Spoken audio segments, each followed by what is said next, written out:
People like you ruin community standards." That's what she said to me, standing on my porch, holding a clipboard like it gave her power. And then she called the cops. On me. For living on my own property. Not trespassing, not throwing parties, just existing. If you've ever dealt with an HOA or someone who thinks they are one, you already know how this goes. I still shake my head thinking about it. If you've ever had a Martha in your life, drop a comment. I want to hear your version. You're watching QA Stories, and this one, oh man, this one gets wild. My name is Dylan Moore, and I'm 35 years old. I spent 10 years working for the county, handling water systems and keeping property records. Honestly, I got completely burnt out on bureaucracy and office politics. You know how it is, endless meetings about meetings, paperwork that goes nowhere, and supervisors who've never actually done the job they're managing. I wasn't sure if I was overreacting to the stress, but I knew I needed something different. The final straw was sitting in a 3-hour budget meeting where we discussed the proper font size for violation notices while actual infrastructure problems went ignored. So I used my savings to buy a 5-cabin property by a lake in Colorado. 1 main cabin where I live, 4 smaller ones I rent out for extra income. Looking back, it seemed like the perfect plan, maybe too perfect, but at the time I was desperate for change. The previous owner was retiring and wanted to sell everything as a package deal. Perfect for me. I wanted passive income and a quiet place to live. The property sits on 3 acres with lake frontage, completely private and peaceful, no neighbors breathing down my neck, no homeowner association drama, just me and the water. I remember standing on the dock during my first week, watching the sun set over the mountains, thinking I'd finally figured out how to live.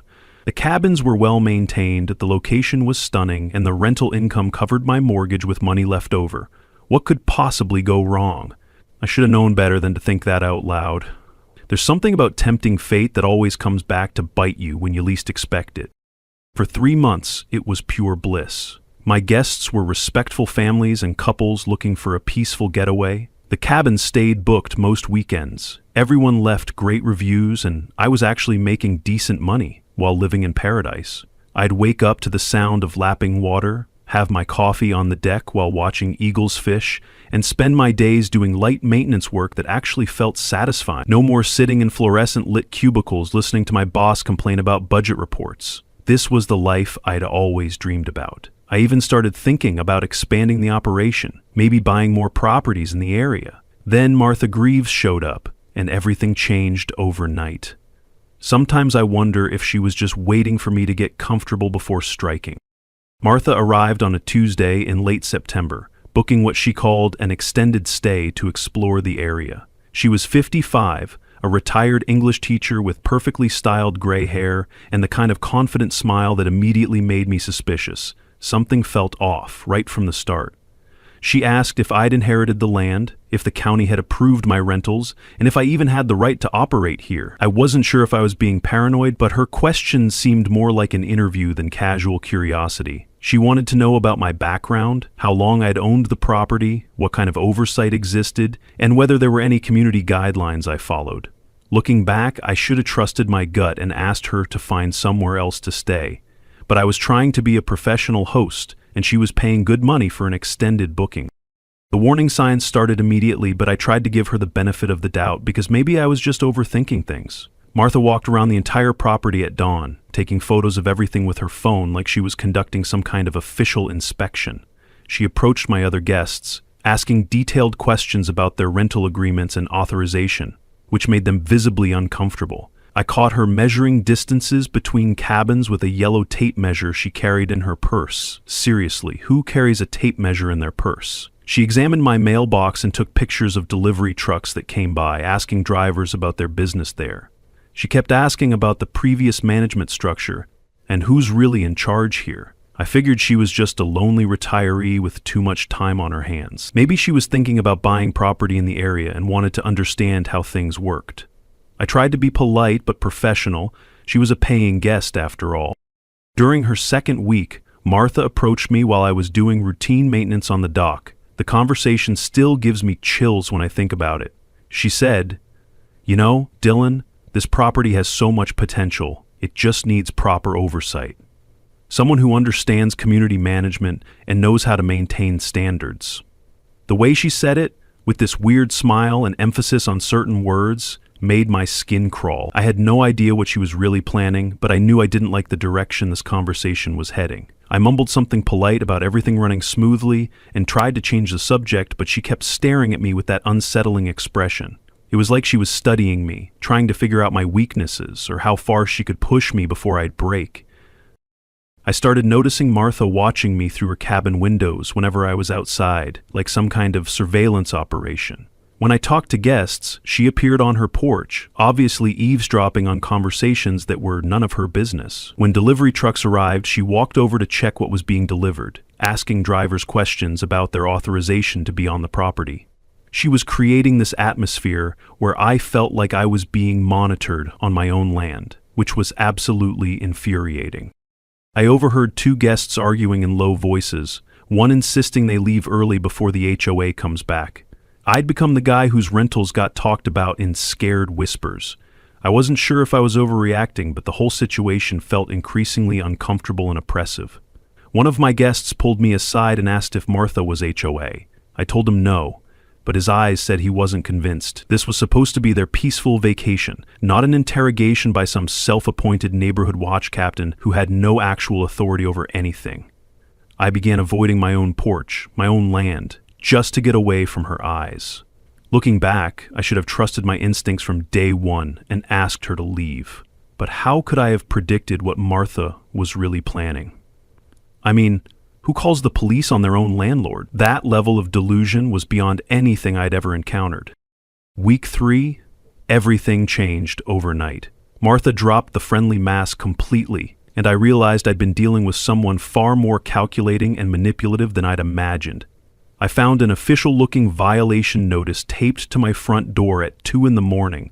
Yes, 2 in the morning. Like some kind of bureaucratic ninja operating under cover of darkness. The letter claimed I was breaking various rules about short-term rentals and demanded a $500 fine, threatening immediate legal action for continued violations. I stood there in my bathrobe, flashlight in hand, reading this thing and wondering if I was still asleep. The ink on the paper had bled slightly, like she'd printed it in a panic. Who does this at 2 a.m.? I wasn't sure if I should laugh or be genuinely concerned, but the formal language and official-looking letterhead definitely got my attention. The whole situation felt like something out of a psychological thriller. The letter was written in formal, legal language that sounded official, but felt completely wrong when you actually read it carefully. It listed unauthorized commercial activity in designated residential zone, multiple violations of community noise ordinances, failure to maintain property standards per some covenant, section 4.2, improper guest vehicle parking procedures, and violation of overnight occupancy limits. The whole thing was signed Martha Greaves, Enforcement Committee Chair. I read it 3 times before the absurdity really hit me. This woman had appointed herself to a committee that didn't exist to enforce rules that weren't real on property that wasn't hers. I actually had to stop and stare at the letter after that realization. Did she really think this would work? Was she genuinely delusional, or was this some kind of elaborate manipulation tactic? My first reaction was to laugh out loud because the whole situation was so ridiculous. This is my private property, there's no association here, and definitely no enforcement committee run by a random tenant. But then something crawled up the back of my neck. This wasn't just annoying, this was strategic. Who does this woman think she is? And why is she doing this at 2 in the morning like some kind of deranged parking enforcement officer with a personal vendetta? I stood there holding this fake legal document, feeling my blood pressure rising and wondering what kind of person I'd let into my property. Maybe I should have just walked away from the whole situation right then and asked her to pack up and leave. I don't know. But something about the calculated nature of it all made me want to fight back instead of backing down. I wasn't going to be intimidated by some retired teacher with delusions of authority.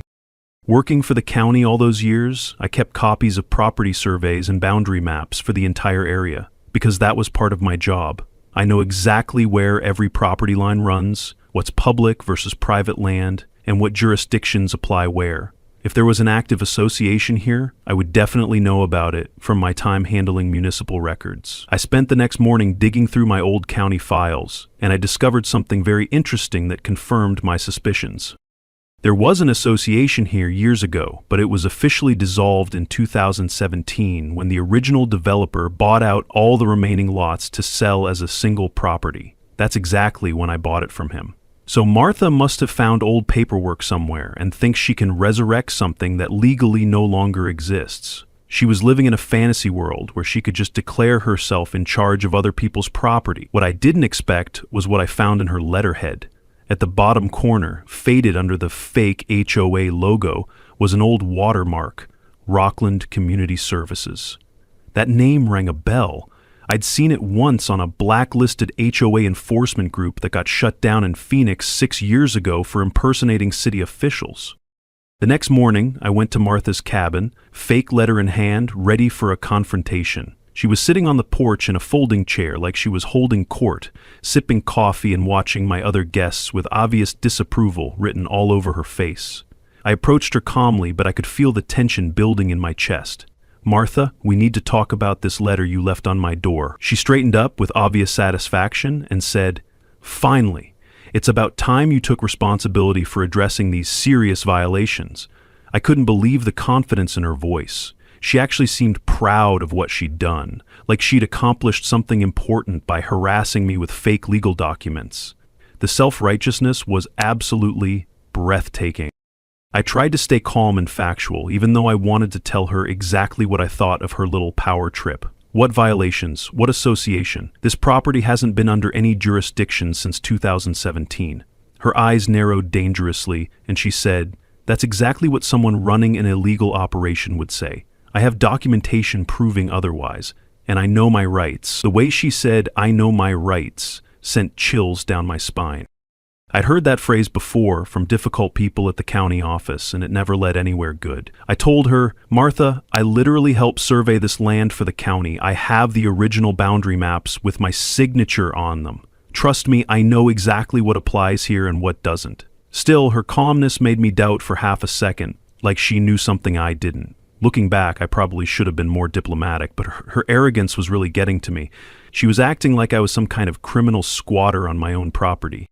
She stood up, getting visibly agitated, and said, "You can't just ignore community standards because it's convenient for your little business. There are procedures, there are rules that everyone has to follow." The irony was incredible. She was lecturing me about following rules while literally making up fake legal documents and impersonating a government official. I turned to walk away, but Martha called after me in a voice that sent chills down my spine. "You'll find out soon. I know how to make people disappear from properties they don't deserve." Something in her tone told me this wasn't about rules or procedures or community standards. This was personal, and it was about control. She wanted to be in charge, and she was willing to fabricate authority to make it happen. I went back to my cabin and called my old supervisor at the county office to double-check the legal status of the property, just to make absolutely sure I wasn't missing something important. He confirmed what I already knew. No active association, no covenants, no restrictions beyond standard zoning laws. He also mentioned that they'd had problems with people trying to resurrect defunct associations before, usually for personal vendettas or control issues. Great. I was dealing with someone who either genuinely believed her own fiction or was deliberately trying to manipulate me with fake authority. Either way, I knew this was far from over. I wasn't sure if I was overreacting to what might just be a confused old lady, but something told me Martha knew exactly what she was doing. She was looking for the line I wouldn't cross and planning to shove me over it. But I had no idea how far she was willing to go to get the control she was craving. Looking back, I should have realized that someone willing to create fake legal documents would be willing to escalate much further than I could imagine. Since the fake authority letter didn't work, Martha switched to direct harassment warfare. And honestly, I wasn't prepared for how systematic and cruel it would become. It started small but escalated quickly into something that felt almost like psychological torture designed to drive me away from my own property. She showed up when my guests were checking in to warn them about unauthorized rentals and safety concerns, using her teacher voice to sound official and authoritative. She played loud classical music at night, then filed noise complaints about the other cabins being disruptive. Can you believe that? She was making noise to complain about noise that didn't exist. She blocked the main driveway during peak checkout times, claiming she was conducting safety inspections. She took photos of my guests and their license plates, telling them she was documenting illegal activity for authorities. I actually had to stop and stare at her after that one. What kind of person harasses families on vacation? The level of calculated cruelty was shocking. My guest reviews started taking serious hits, and that's when I realized how much damage she was actually doing to my livelihood and reputation. A family with 2 young kids wrote, "Strange woman kept following us around, asking if we knew the rental was unauthorized and potentially dangerous. Made our whole weekend very uncomfortable." Another guest left. "Someone knocked on our cabin door at midnight, claiming we were violating occupancy limits and needed to leave immediately or face legal consequences." A dad came to my door midweek, his toddler clinging to his leg, asking if they were going to be evicted. They cut their trip short. Reading these reviews, I felt sick to my stomach. These were innocent families trying to enjoy a peaceful vacation, and Martha was terrorizing them with her fake authority and manufactured emergencies. I wish I could tell you I kept my cool at this point, but honestly I was starting to lose it. Every bad review felt like a personal attack on everything I'd worked to build here. Martha's behavior became increasingly bizarre and aggressive over the following days, like she was escalating her campaign methodically. She sat in a folding chair near the lot, clipboard in hand, handing out fake parking citations like they were candy on Halloween. She approached delivery drivers asking for their authorization to be on the property and threatening to report unauthorized access to mysterious authorities. I watched her throw trash from her cabin area onto the main walkway, then take photos and complain about property maintenance failures. Seriously? Did she really think I wouldn't notice her throwing her own garbage around? The whole thing was so calculated and malicious that I started questioning my own sanity. Was I really dealing with this level of deliberate sabotage from a paying guest?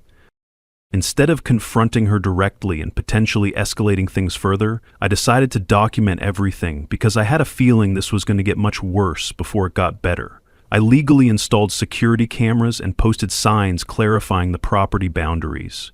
I started keeping a detailed log of every incident with timestamps and photo evidence. I began recording phone calls and saving all written communications. Looking back, this was probably the smartest thing I did during the whole ordeal. I wasn't sure if I was being too paranoid, but I had a feeling I'd need proof of what was really happening here when things eventually came to a head. Within 1 week, I had Martha on camera, doing things that would be funny if they weren't so disturbing and destructive to my business. I watched her approach guests' cars and photograph license plates while pretending to inspect for violations that didn't exist. She stood in the driveway, refusing to move when families with children tried to leave, claiming she needed to verify their departure authorization. I caught her having loud arguments with herself while walking around the property at odd hours, practicing confrontations or rehearsing complaints. She scattered trash from her own cabin, then photographed it as evidence of poor management. The security footage was surreal. Watching someone systematically sabotage a property while living on it was like something out of a psychological thriller. I started wondering if she'd done this before, if this was some kind of established pattern of behavior. I wasn't sleeping. I barely ate. My own guests avoided me like I was the problem. But the incident that made my blood absolutely boil happened when a guest sent me a video that crossed every line I had. Martha approached their 8-year-old daughter while the parents were unloading luggage from their car. In her stern teacher voice, she told the child, "Little girl, this place isn't safe. You're trespassing and that could get your family taken away." The little girl started crying and ran to her mother, completely terrified. Watching that video, I felt rage like I'd never experienced before. I've been patient, professional, and reasonable through all of this nonsense, but threatening children? Terrorizing an 8-year-old girl with fake authority? That's where I draw the line, and Martha had just crossed it with both feet. That moment changed everything for me. I reached out to Shannon Lake, who lives in the nearby neighborhood, hoping to understand what Martha had been telling other people and whether she was spreading her lies beyond my property. Shannon admitted that Martha had approached her about banding together against the illegal rental operation that was supposedly destroying their peaceful community. Shannon seemed interested initially, but was getting increasingly uncomfortable with Martha's erratic behavior and intense focus on my property. She said Martha's tone had shifted, like she wasn't trying to protect the neighborhood anymore, just punish someone. At least someone else was starting to see through Martha's act. Shannon mentioned that Martha had shown her photos that seemed manipulated or taken out of context to make normal activities look suspicious. I spent the entire evening organizing all my documentation: property deeds, business licenses, county permits, security camera footage, guest testimonials, and Martha's collection of fake violation letters. If she wanted to escalate this situation, I was completely ready, but I had no idea just how far she was willing to go. Looking back, I should have known that cornering someone this delusional would only make them more dangerous and unpredictable. Martha announced she was calling a community emergency meeting to address my ongoing criminal violations and threat to neighborhood safety. I knew this was her final play before something bigger. The question was, should I let her hang herself publicly or end this once and for all? I wasn't sure which approach would be more effective, but I knew I couldn't let her keep terrorizing innocent families. It was a beautiful, peaceful Sunday morning in early October, and I'm in my living room, relaxing on my couch with my usual weekend coffee, looking out at the lake through the big picture windows. The water is perfectly still, reflecting the brilliant fall colors from the trees on the far shore. Total serenity. Exactly what I moved here for. I should have known peace like that doesn't last long around here. Then, slam. One car door, then another. Too forceful to be guests. My heart starts racing because I know this can't be good news. I'm not even sure why, but I had this sinking feeling that Martha had finally escalated to whatever her nuclear option was. That peaceful morning was about to be shattered. I hear loud knocking, then suddenly my front door bursts open without warning. She came in like she was leading a raid, blouse pressed, folder raised like a badge.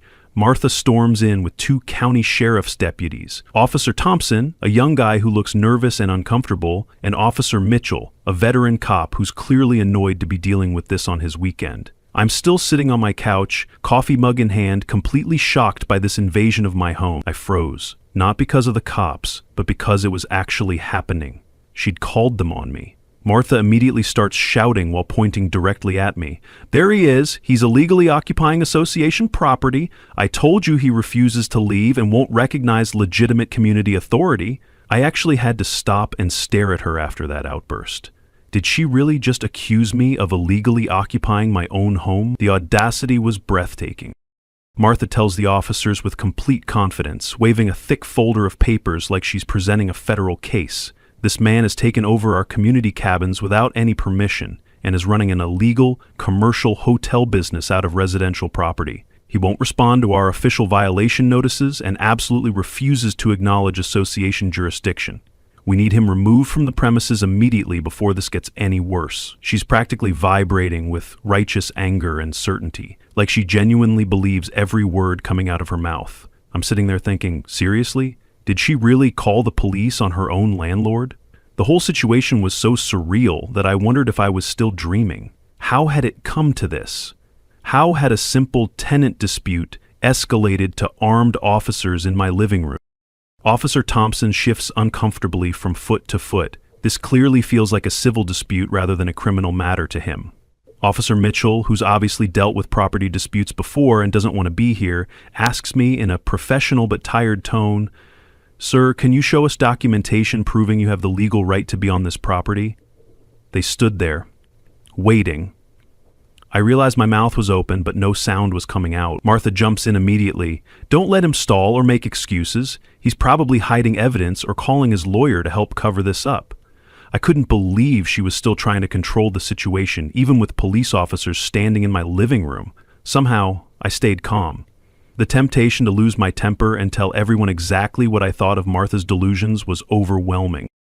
I responded as calmly as possible. "Absolutely, officers. Would you like to come inside while I get all the paperwork? This might take a few minutes to explain properly, and I want to make sure you have everything you need." I gestured toward my living room, with its comfortable chairs and incredible view of the lake. Martha protested loudly. "Don't go in there. He could have weapons. He's been threatening community members who try to enforce the rules." Officer Mitchell gave Martha a sharp look that clearly said he's dealt with this type before. "Ma'am, please step back and let us handle this professionally." I could see in his expression that he was already getting tired of Martha's dramatics and starting to question her version of events.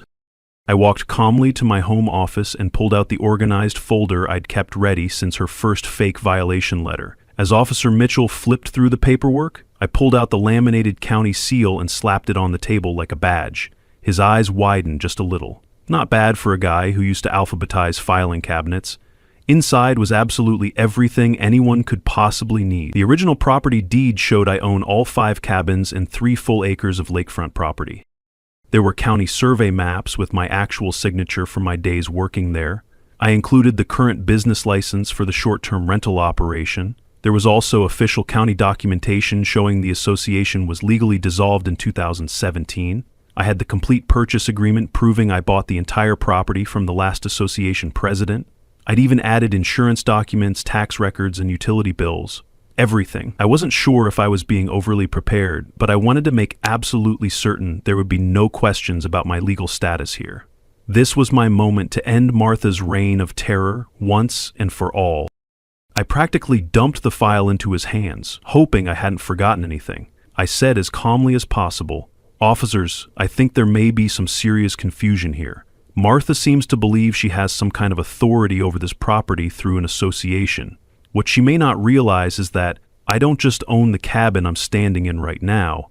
I own this entire property, including the cabin she's currently renting from me as my tenant." The moment I said those words, the entire dynamic in the room shifted dramatically. Officer Mitchell looked through the paperwork carefully, glanced at his partner with raised eyebrows, then looked back at Martha with the expression of someone who's just realized they've been completely played.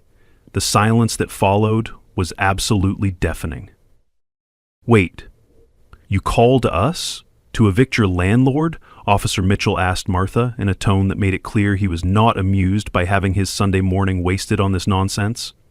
Her jaw opened, shut, then twisted into a grin that didn't reach her eyes. Martha's face went from confident to white to bright red in about 10 seconds. "That's absolutely impossible." "He's lying to you. Those documents have to be forged. The association never agreed to dissolve. I have established rights here. I demand you arrest him for fraud and document forgery." Officer Thompson looked at the official county seals and stamps on my documents. "Ma'am, these appear to be completely legitimate government records with proper authentication." I could see him trying not to smile at the absurdity of the situation.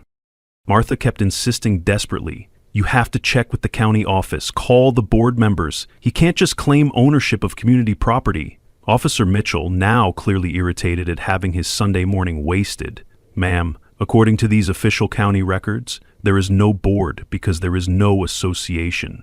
This gentleman owns the property outright. If you have a civil dispute about your rental agreement, that's between you and your landlord." Standing there watching this whole thing unfold like a slow major car crash, I couldn't help thinking about all the crazy neighbor stories I'd heard over the years.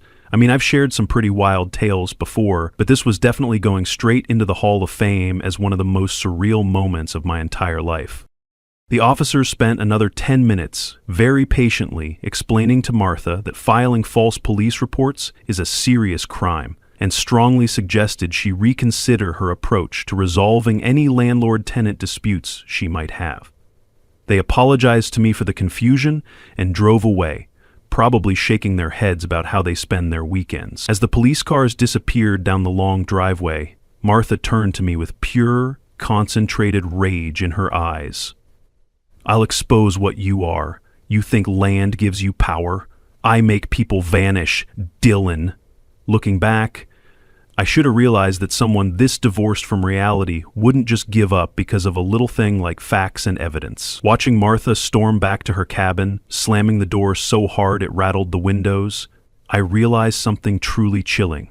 She genuinely believed every word of her own lies, and for the first time, I didn't think she was bluffing. Since appealing to legal authority failed so spectacularly, Martha switched to social warfare tactics, and I had to admit she was more strategic than I'd given her credit for. She started going door to door throughout the surrounding neighborhood with a completely new story. I was an out-of-state operator, exploiting loopholes to run an illegal resort that was actively destroying their peaceful residential community. She told people I'd been evicted in another state for fraud. Some believed her. I wasn't sure if I was underestimating her manipulation skills, but she seemed to understand exactly which buttons to push with different people. Her revised narrative to neighbors became increasingly dramatic and carefully crafted to appeal to their specific concerns about property values and community character. She was playing the role of concerned neighbor, protecting everyone from a dangerous outsider, and unfortunately, it was working. Martha's propaganda campaign hit all the right fear points for suburban homeowners. She told people I was turning their quiet family neighborhood into a party destination for strangers, that people were coming and going at all hours, with absolutely no oversight or security, that property values were going to crash with this illegal hotel operation right next door, that local authorities wouldn't help because I obviously had political connections at the county level, and that they had to band together and take action before I expanded this operation and ruined everything they'd built here. Looking back, I have to give her credit for understanding her audience. She knew exactly what would scare middle-class homeowners the most, and she played those fears like a professional politician. The woman had clearly done this before. Phoenix, fake HOA. Harassment suit, same story, different zip code. Martha's door-to-door campaign actually gained some real traction, which honestly surprised me, given how obviously unhinged she'd become. She pulled me aside at the market.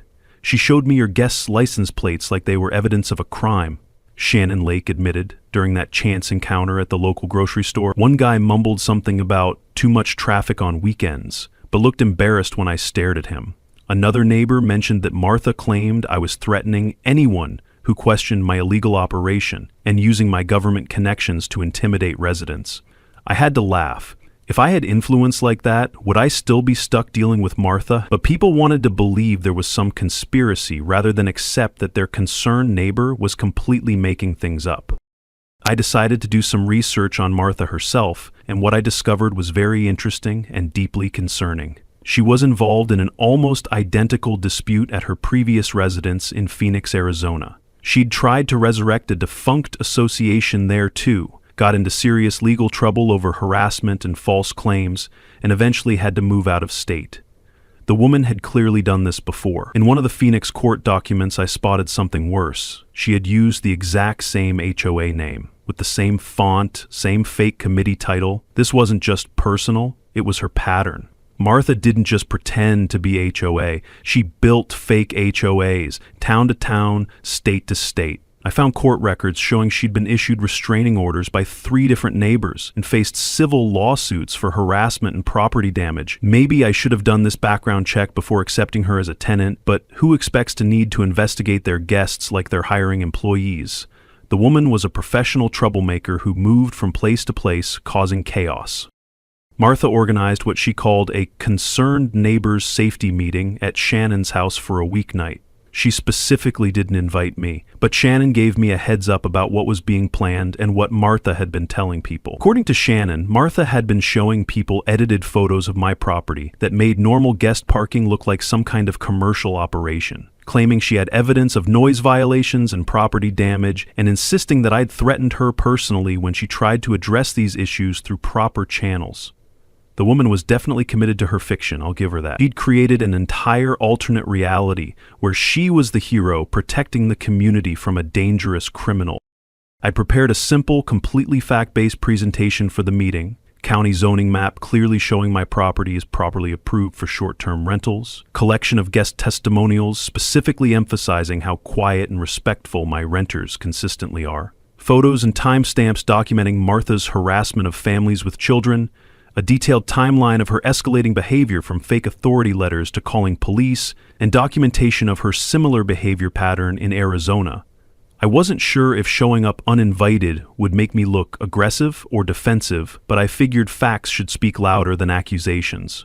Looking back, I'm glad I took the risk of confronting her lies directly, rather than letting her control the narrative completely.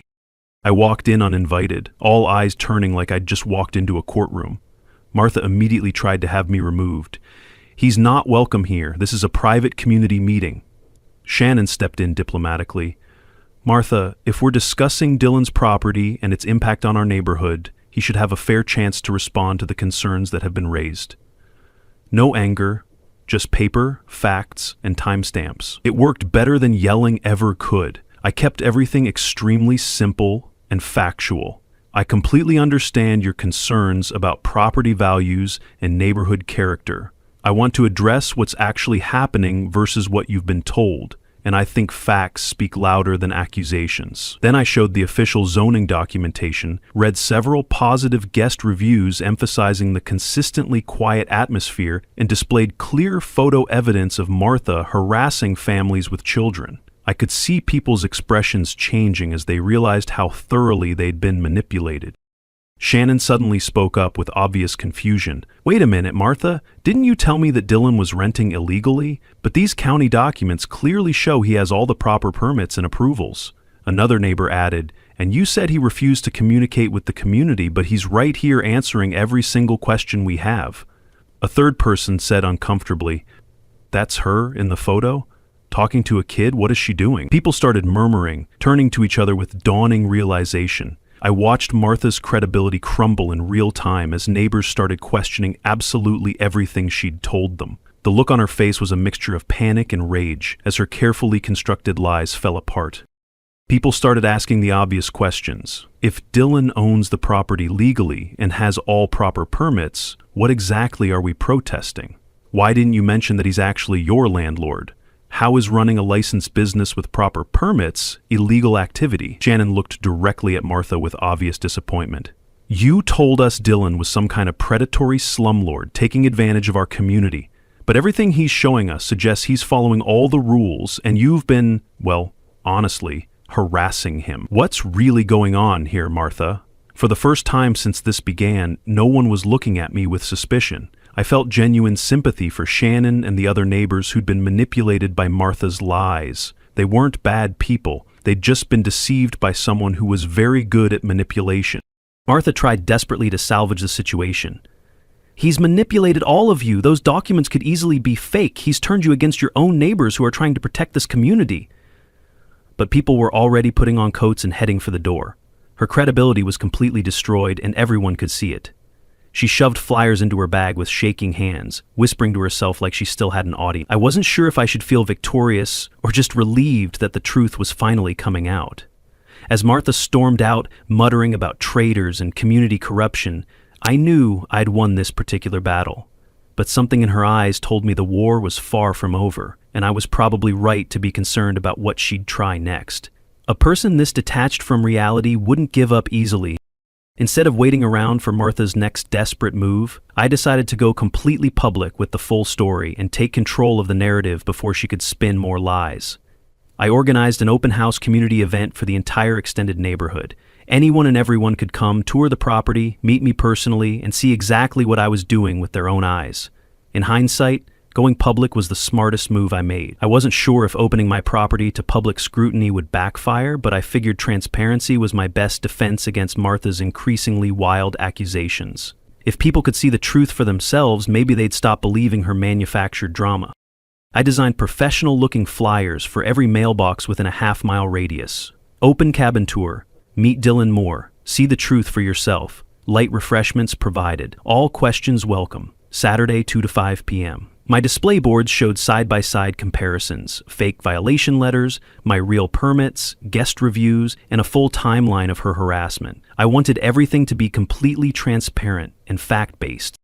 About 30 neighbors showed up throughout the afternoon, including Shannon and several people from Martha's failed meeting. Kids were playing safely by the lake, while parents toured the well-maintained cabins. One of them asked if they could hang a homemade sign on the dock. It read, "This property is not under HOA jurisdiction." By the end of the day, there were 3 more signs like it, handwritten, bold, and public. The atmosphere was relaxed, friendly, and genuinely neighborly. People seemed impressed by the professional quality of the accommodations and the obvious care I'd put into maintaining the property. Several commented that they'd expected something much more commercial and intrusive based on what Martha had told them. Martha arrived uninvited around 3 p.m., clearly agitated and carrying her ever-present folder of evidence. I could see her scanning the crowd, probably trying to figure out how to regain control of the situation she'd started.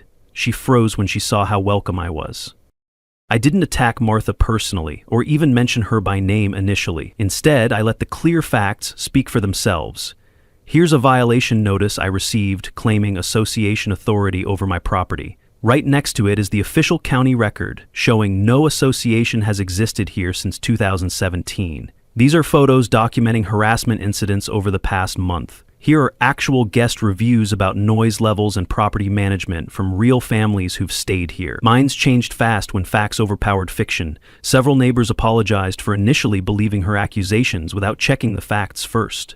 I could see them looking at Martha with new understanding about what had really been happening. The neighbor reactions were overwhelmingly positive and supportive. I had no idea the cabins were this well maintained. Your guests were quieter than some permanent neighbors.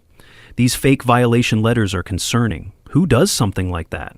I felt genuinely touched by their support and embarrassed that I'd initially suspected some of them might be working with Martha against me. These were good people who'd been misled by a master manipulator, and now they were seeing the truth for themselves. Unable to control herself while watching her entire narrative fall apart in front of the community, Martha interrupted my conversation with a young family. "He's lying! You're all falling for it." She started grabbing papers from my display table, shouting, "This is all falsified evidence. I have the real documentation that proves what he's really doing." Shannon firmly intervened. "Martha, stop this right now. I've personally verified these documents at the county office myself. Dylan has been completely truthful about everything." I watched Martha's public meltdown with a mixture of satisfaction and genuine concern for her mental state. The woman was completely unraveling in front of everyone.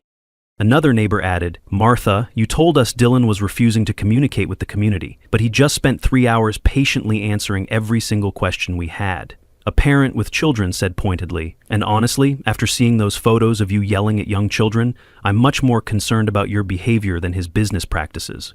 People started leaving the event, but several approached me privately with genuine appreciation. Some apologized, some booked cabins, a few called me a friend.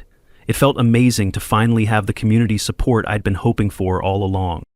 Martha was left standing alone in my driveway, still clutching her folder, insisting loudly that everyone else was wrong and she was the only one who sees the truth. That week, I got a wave of apologies, booking requests, and even help offers. Martha's rental car was gone for much longer periods. She was clearly driving around, still looking for someone to believe her. But her local credibility was completely and utterly destroyed. I should have felt completely victorious, but instead I felt genuinely uneasy. Because cornered animals are always the most unpredictable and dangerous. I wasn't sure if I was being paranoid again, but something told me Martha wasn't finished yet. Someone who'd gone this far wouldn't just give up because the community had turned against her. With absolutely no local support remaining, Martha launched a desperate digital offensive that honestly impressed me with its scope and creativity, even though it was completely unhinged from reality. She started posting on every local community board and regional forum she could possibly find, claiming I was running a dangerous, illegal hotel operation that was systematically destroying neighborhood safety and property values throughout the entire area. Her posts spiraled into conspiracy. County officials actively covering up massive zoning violations in exchange for political favors. Property owner threatening and intimidating local residents who speak out against illegal operations. Demands for immediate federal investigation into local government corruption.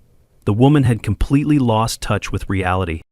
I didn't argue, just posted my permits. For anyone with legitimate questions about the lake cabin property, here are all the relevant public documents, followed by links to my county zoning permit, business license, property deed, and association dissolution record. I added, "Happy to discuss any specific concerns in person during reasonable hours." Looking back, this restraint was probably the smartest approach I could have taken. I wasn't sure if ignoring her attacks would make me look guilty, but I figured facts would speak louder than arguments. Getting into an online shouting match with someone clearly having a mental breakdown would only make me look as unhinged as she was. Something beautiful happened, without any prompting from me. My neighbors started defending me online, completely on their own. Shannon posted, "I've toured Dylan's property personally. His documentation is completely accurate and his operation is thoroughly professional." Other neighbors added, "Martha Greaves has been systematically harassing this property owner for months with completely false claims." Local families wrote, "These vacation rentals are actually improving our area and bringing in respectful, quiet tourists." Previous guests commented, "We've stayed at Dylan's cabins multiple times, always quiet, clean, and exceptionally well managed." For once, I didn't have to say a word. Martha's posts started getting overwhelmingly negative reactions from people who actually knew what was happening. People who knew the actual situation pointed out glaring inconsistencies in her increasingly wild claims. Local residents shared their own positive interactions with my guests and property management. Her few supporters quickly disappeared as the facts became undeniably clear.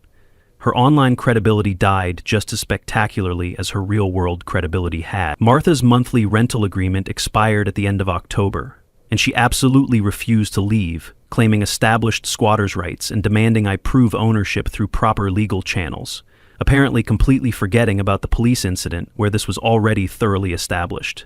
Did she really think the same argument would work twice? The level of delusion was staggering. I gave Martha the required written notice that her rental agreement wouldn't be renewed, along with a certified letter clearly outlining the move-out process and timeline. She called the sheriff, again claiming illegal eviction. Officer Mitchell showed up for the third time, clearly exhausted by this ongoing situation. He sighed. He'd seen enough. Martha immediately launched into her carefully prepared speech about tenant rights and illegal eviction procedures. Officer Mitchell stopped her mid-sentence. "Ma'am, we've been through this multiple times already. You're a short-term rental guest. Your rental agreement is ending. This is not a police matter, and continuing to file false reports will result in charges being filed against you." I could see him struggling to maintain his professional composure. Realizing she was completely out of options and allies, Martha had a total meltdown right in front of the officer. "This is a setup. You're all corrupt. No one will listen to the truth anymore." Officer Mitchell gently but very firmly explained that she needed to vacate the property by the agreed date or face criminal trespassing charges. Martha finally left on the last day of October, but definitely not quietly. She spent her final hours taking photos of absolutely everything, muttering constantly about evidence for the federal case and exposing the whole criminal operation. She filmed herself while packing, muttering about lawsuits. As she drove away slowly, she rolled down her window and shouted, "This isn't over, Dylan. The truth always comes out eventually." I actually felt a little sorry for her at that point. Whatever mental health issues she was dealing with, this whole situation couldn't have been good for her. In the weeks following Martha's departure, everything returned to normal and actually improved significantly. My rental bookings returned to completely normal levels, with several 5-star reviews specifically mentioning the peaceful, drama-free atmosphere. Neighbors stopped by occasionally for genuinely friendly chats, normal, healthy community interactions that I'd been missing during the whole ordeal. Shannon became a regular coffee companion and helped me plan community-friendly improvements to the property. I received a beautiful thank you card from the family with children Martha had frightened, along with photos from their successful return visit. It felt incredible to have my peaceful lakeside life back. The stress I'd been carrying for months finally started to lift, and I could enjoy my property again without constantly looking over my shoulder. A month later, I sat on my deck, coffee in hand, peace restored. My phone pings with a notification, a new 5-star review from last weekend's guests. Absolutely perfect winter getaway.